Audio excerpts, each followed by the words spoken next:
Hey everybody, welcome back to another episode of Working on the Dad Pod. As always, I'm Ethan, this is Alex, and today is when you're listening to this, it will be the 4th of July, America's Independence Day, the original Brexit, and we are pre-recording an episode on one of our classic drafts on the perfect plate of barbecue, cookout, potluck, whatever you want to call it, on how we're celebrating today. The real date of when we are recording this is Thursday, June 20th. So we hope that you are having an amazing 4th of July and that you enjoy today's content. So we have a draft today. It's 5 rounds. We are going entree, side, dessert, and drink. The last time we did a draft, I had pick 1 in every round. Alex had pick 2. We're flipping that today. I'm going to actually win as a home team, unlike Alex losing with home field advantage last time. So Alex is going to get the pity first pick in every round, and I'm going to beat him. So as long as you all understand the rules, Alex, are you ready to do this? All right. I want to set some guidelines here. All right. Okay. So we're doing a cookout draft. I think for all the people that are going to jump in the comments to, tell me I won, just make sure that when you do that you're judging me not just on the quality of the food I picked, but you're judging both of us on whether it fits at a cookout. I'm not going to get too much more specific than that. Mm-hmm. But if you're going to pick something that nobody in their right mind, like we were listening to a Thanksgiving draft from one of our favorite college football podcasts a couple years ago, and they were doing a Thanksgiving draft, and somebody picked cottage cheese because they always have that at their Thanksgiving table. And listen, I like cottage cheese. I don't think don't think it belongs to your Thanksgiving table. It's an entirely different debate for a different time, but it is a bad pick for a Thanksgiving food draft. This is as much about personal preference as I think it's about playing to popularity. So I just wanted to get that out of the way for all of you judging the quality of my victory. Okay. His loss. Anyway, Alex, with the first pick, the entree, are you ready? Yeah. To make your selection. Yeah. Yeah, I mean, you're not going to be surprised by this. If you had gotten first pick, I wouldn't have been shocked if you picked it just so I couldn't get it. But pulled pork is my first pick. All right, I need to get our banners updated. We're going to try and do banners, but I was not prepared. But let me talk about pulled pork a little bit because I was born in North Carolina, born and raised in North Carolina, and that means that I have an affinity for pulled pork. Yes, I have an affinity for vinegar-based barbecue sauce, and I think that pulled pork from North Carolina is the best pulled pork that there is. But as we get the banner going here, my entree, pulled pork, I think it is perfect because it is a crowd pleaser. You can pick your size, right? You don't get to pick that. If you want a little bit more than the small burger that they got, you got to get a whole second burger. You want another hot dog? You got to get a whole another hot dog. You want more chicken? You got to get a whole other piece of chicken. But it's really easy to meet out a few extra shreds of pork. You can top it with other things, sauces. You can put it on bread if you want to. It's extremely versatile. It's extremely crowd pleasing. In my opinion, it has a high floor, but also a super high ceiling.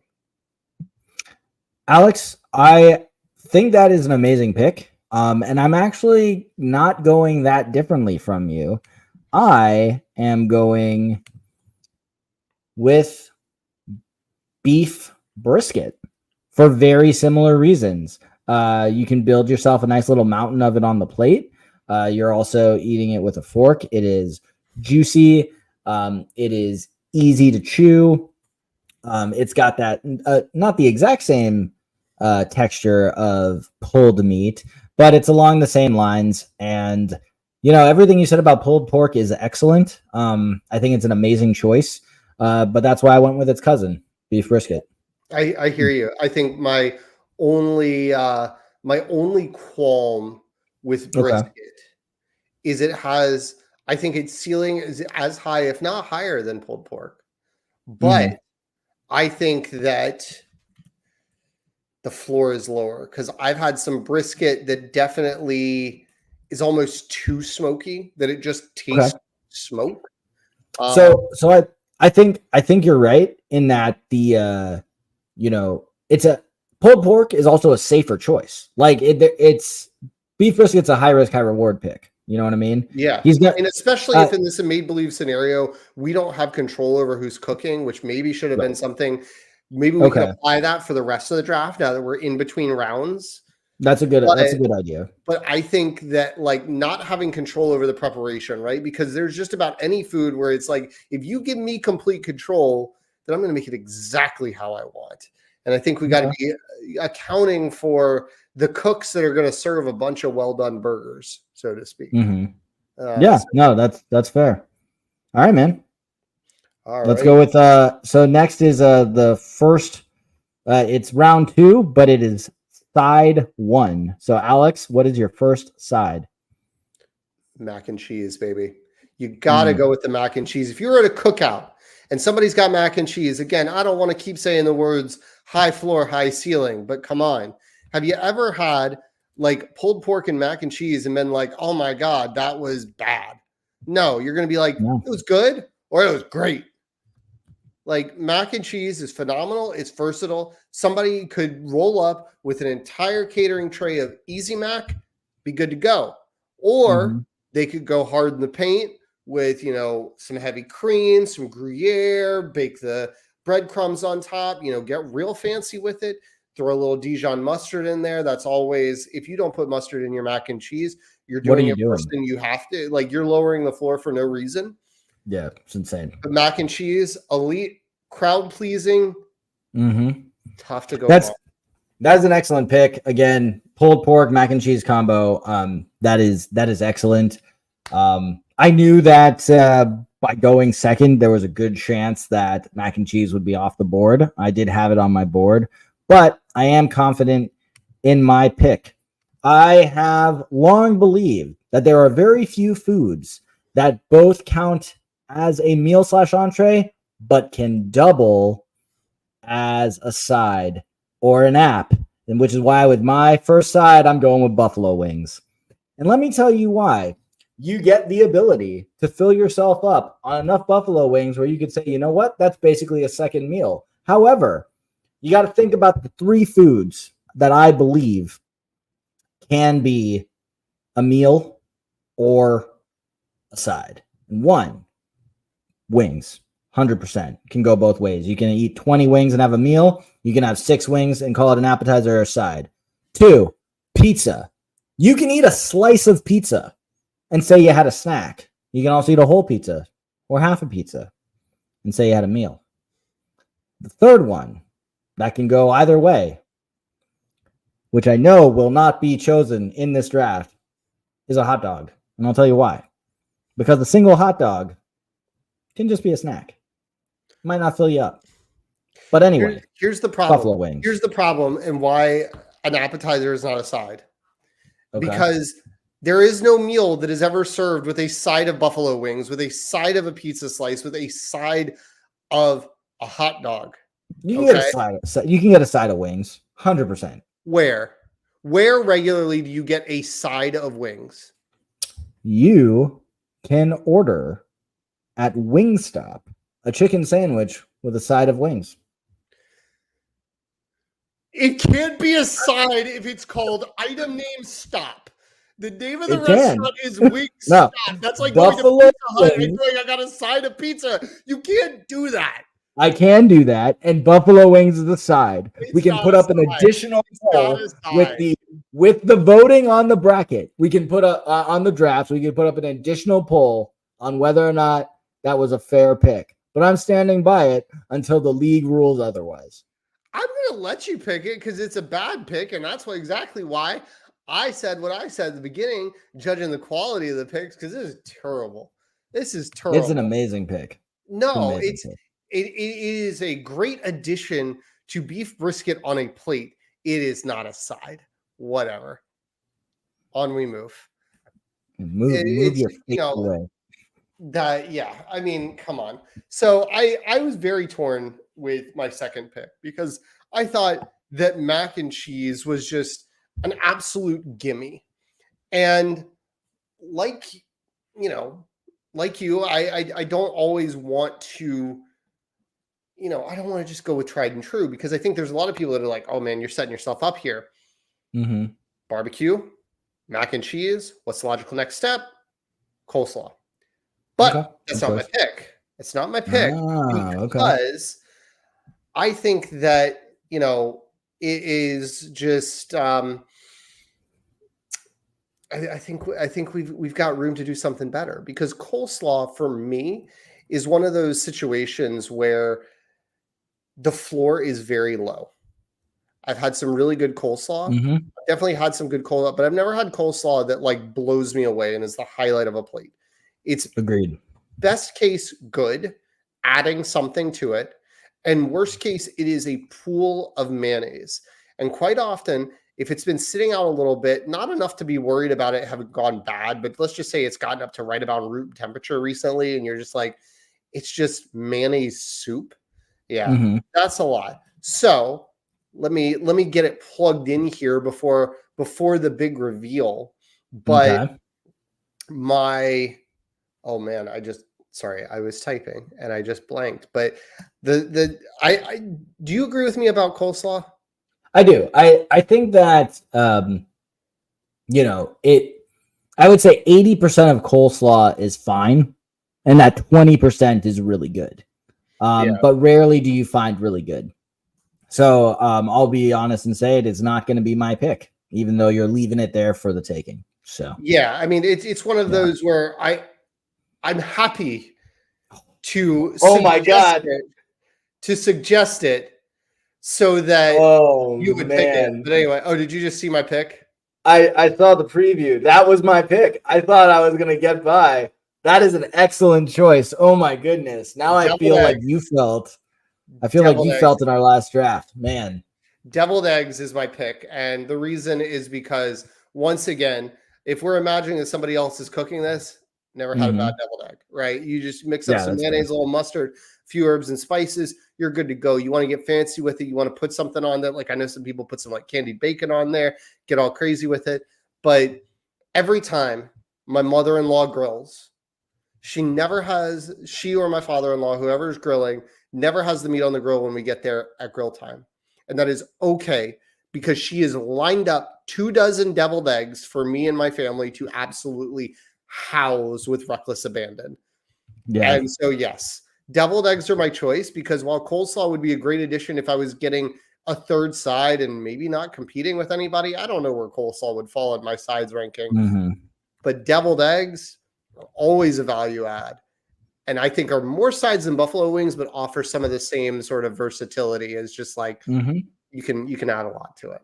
Okay, yeah, no, I think that's an amazing pick. I honestly thought I was gonna scoot by with that, and I feel like now, knowing your stance on buffalo wings not being eligible, I should have gone Listen, the buffalo wings are on the board.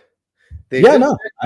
There's here. I am drafting in protest. I don't regret the buffalo wing pick. I just realized now that could have been my slot side and not my X slide. You know what I mean? That's football terms for X receiver, slot receiver. But I'm saying, like, I could have built an offense around deviled eggs with wings coming in hot. We're realizing now. But at the same time, like, where I think I'm going is like, I feel like we're playing football and you just invented the forward pass with the buffalo wing as a side dish. I'm like, the rules aren't the same, because I didn't come in with that in my playbook. Okay. Like, so, but yeah, quality pick. Yeah, you could have stashed buffalo wings, because I'm like, that's like picking General Tso's chicken. It's not eligible. Yeah, well, anyway, I'm gonna hit this right now. I think you might see it before the people do, because we still can't get this timing right. Oh no, there it is. All right, with my second side. Good. I decided that this was the best format for it. I wanted to go with the loaded potato skin, because very rare because baked potatoes, they're hard to do like in bulk with regard to making them perfect for everybody. You could go loaded mashed potatoes, but there's some people who don't mash potatoes right. I'm not going to get into all the specifics, but sometimes it's like coleslaw. You can have a variety of consistencies that take it. Now, I will say mashed potatoes have a much higher ceiling, in my opinion, than coleslaw. Sure. But the same is true because I think the raw ingredients you can work with, like when I was a kid, no shade, I had like flaked mashed potatoes. They came in like a box, and you could add water to them. Like, so you can go all the way to, you know, like Michelin star restaurants serve mashed potatoes, and you can get them in a box for like $3. Yeah, there's a lot of versatility. But that is why I think the loaded potato skin is the way to go, because as far as execution, you basically just need to make sure you clean the potatoes, you cut them. Maybe putting them as like skin was the wrong way. Maybe like in my mind, I think they're probably more like closer to somewhere between like a true potato skin and a potato wedge, really. But you then put the cheese on, the bacon, the chives, whatever you want. It's really hard to mess those up as long as you have a way to fry them and the cheese melts. And then you're pretty much you're golden. And I think that my plate at this point needed a carb and to balance out this offense, and which is definitely meat heavy. So I thought it was the right move. Yeah, I can't disagree with that. I don't see it a lot at cookouts, but I'm not about to. This isn't me going, that's not a cookout food. It's just, I think it's a missed opportunity, is where I'm going with that, because they are great. I think I think more people should make them. I think they're a good alternative. You know, like I really like poutine, right? And then love poutine. Call me crazy out on a limb. Who doesn't love poutine? Fries covered in cheese and gravy, but you get a similar vibe with potato skins in a less messy, like easier to grab and go format, right? If you're asking me what I want to eat, the answer is poutine. But what I want to grab off a cookout table to put on my plate is probably not that. You can get a lot of those same vibes from that, or just bacon cheddar fries. They don't have to be called poutine. It's any sort of loaded fry or loaded potato structure. The loaded potato skins do great, and the advantage over one, they're crispy, unlike baked potatoes, which I think is a huge advantage. Out in the heat, you want something that's going to hold its structure, and the potato to topping ratio is just much better. It is so hard to get right on a baked potato that sometimes you're just sitting there at the end, you've eaten all the bacon and the sour cream and the cheese, and you're just got steamed potato going in your mouth going, I'm hungry, but it's just steamed potatoes at this point. Man, spare me. I think it's a safe dish to execute. It's just a really high payoff. So that's why I wanted it. All righty. Dessert time. Yeah. Ready? I like my pick. Okay. I really like my pick. Okay. So we're going to show it off here. Key lime pie. Key lime pie. There are several. So I think there are competitors here for, good cold or good warm weather desserts. Like, I have my preferences. I definitely did some Googling of like best summertime desserts just to make sure there wasn't anything that like was slipping my mind. But key lime pie was my answer, because get out of here to all the people on Reddit who are ranking watermelon as their top summertime dessert. That is a snack. That is a side item. It's a fruit. People are like, fresh fruit as a dessert. I'm like, if you want fresh fruit after your meal to sort of give you something cold and refreshing, that's fine. Yeah. But like, if the sugar comes standard out of the plant, it's not a dessert for me. That's not how I roll. So key lime pie is fantastic because it's always served cold, so it's nice and refreshing. And the citrusy, sweet lime flavor. I mean, there's a reason that these things grow in the Florida Keys. That's where they get their name from.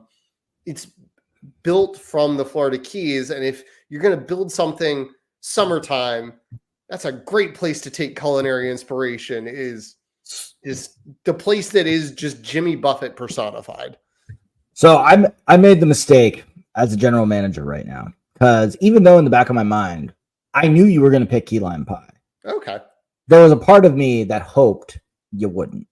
The only thing I was going to say, and my only tweak on your pick was I was actually going to pick key lime pie bites, because in my mind, if you are making this for a cookout, a lot of people, you cut them a little smaller. So even though it's essentially the same thing, I was putting thought into just plate space and the ability to grab and go. I hear you. I just don't like the key lime pie bites in the scenario, because I think those bites can have a tendency to have too much crust, because you got to have the crust to like hold in the filling.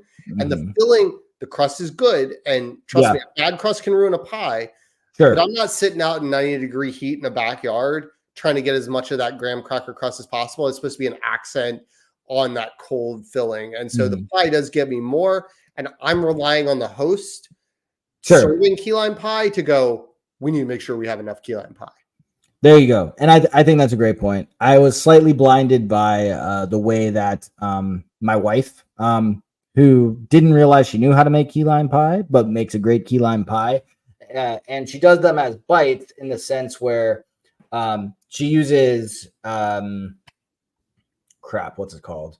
What kind of paper? What parchment paper, and lines the muffin tin, and then only puts the graham cracker on top. So when you get it, you're like picking up the parchment paper, it's frozen around, and then you can either pick it up upside down and you're just having the bite, or you're holding the parchment paper, you can eat it, and just the crunchiness is on top. Ultimately in your mouth it feels the same, but it's a good way to do that for a party. That's not bad. Yeah. I was thinking more like individual little tarts, right? Yeah, no, I wasn't going tart style. Yeah. No. Okay. Yeah, so with that, and I'm double checking my spelling right now.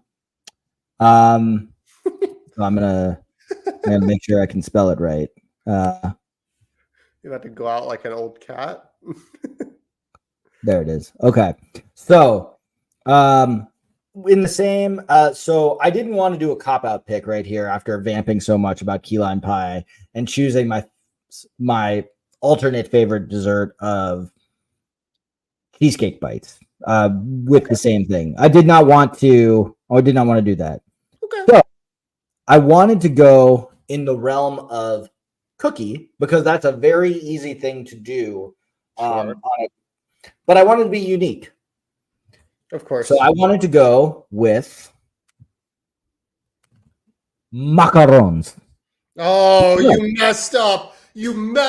I thought you had it in the bag. I was like, he is going to blitz me with cookie ice cream sandwiches, and then you put macarons. I put macaron, and I'll tell you why. A good macaron. Because you didn't think of cookie ice cream sandwiches. Fact. But a good macaron is a dessert that is light. It is delicious. You can accidentally have way too many of them. There's a nice variety. And because of the almond flour, they actually hold up pretty nicely in heat. So I think it's actually a very good outdoor plate food, where if you're kind of on the edge, on the cusp, where you're thinking, do I really want to have a dessert right now? They'll lean you to yes. So that is why I chose macaron.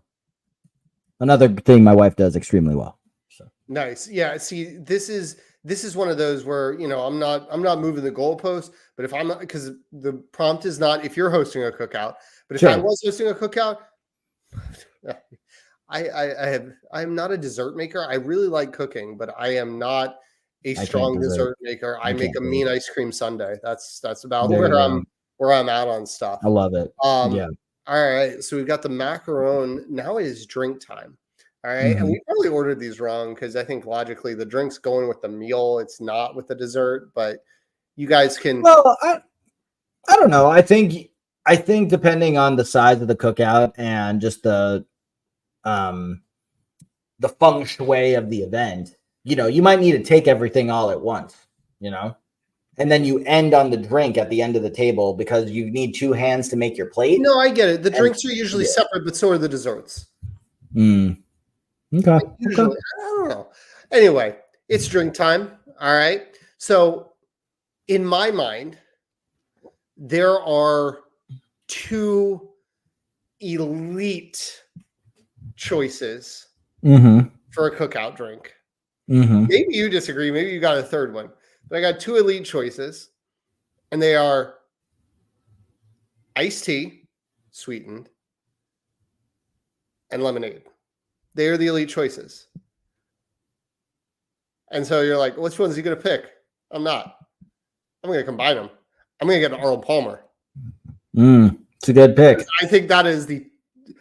Will I always want an Arnold Palmer in every situation? No. But does it take lemonade and tea off the board for you? Yes. And is it a fantastic drink? Yes. I agree with everything you said. However, and maybe this is a character flaw on me, but I did not consider drafting anything without alcohol. So, yeah, I'm keeping this kid friendly. Okay. Yeah. My bad. Hey, why don't you pick a non-alcoholic drink and then we'll pick a booze one because we're under 30 minutes right now. So let's keep this party going. Let's add a category, an adult beverage too. That's a good one. Okay. I was thinking, yeah, non-alcoholic for the whole family. This is the best plate regarding age. Yeah, we can do a dad plate. We should have done a dad. We should have. Yeah. So I'm going to ask, because I did not come prepared to counter an Arnold Palmer, if I can go right into my booze, and then you can do your booze, and then I can do that's and then I can do that's fine. All right. So because you went nuclear and Arnold Palmered me to take two great drinks off of the man, you can't even spike this. I don't know why I made a separate category. I'm going to spike the Arnold Palmer. I'm just going to say beer. You cannot pick any kind of beer. I have picked beer. Okay. Great. Yes. All right. So and I'm gonna show it. I'm gonna flash it now. Beer. Please don't flash people. All right. Well, flash it. Yeah. All right. So your drink is beer. All right. My booze. All right. We're at a cookout. All right. Let's not get ahead of ourselves and try to act like, we're gonna have some old fashioned. That might be a great go-to cocktail. Okay. That might be a great go-to cocktail, but that's not gonna work at a cookout. So I am going with the tried and true because I think that there is, I think there are some other good picks. Beer's nice. Sure. I probably would have a beer. That would probably be my actual first choice. But I think a fantastic, great option for a hot day, frozen margaritas. It's a good choice. Excellent choice for a good booze.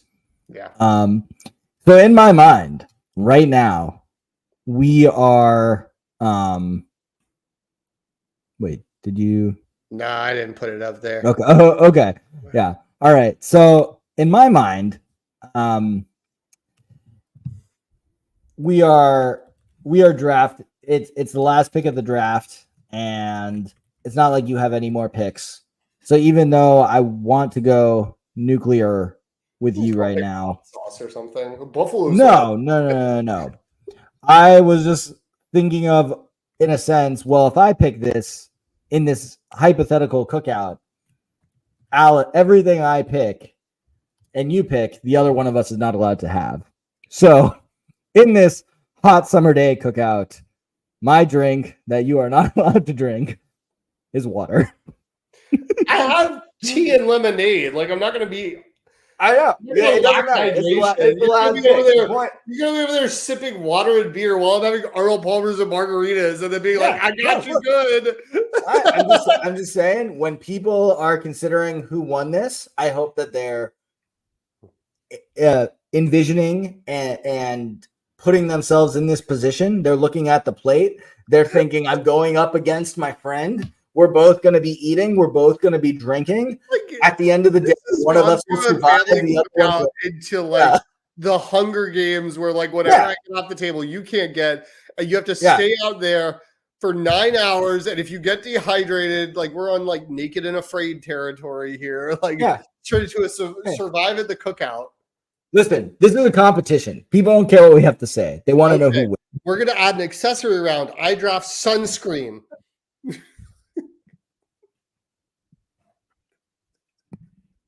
Okay. Starting to do so my accessory is clothing. You are not allowed to come. There's going to be kids there, you perv. Saw. Okay.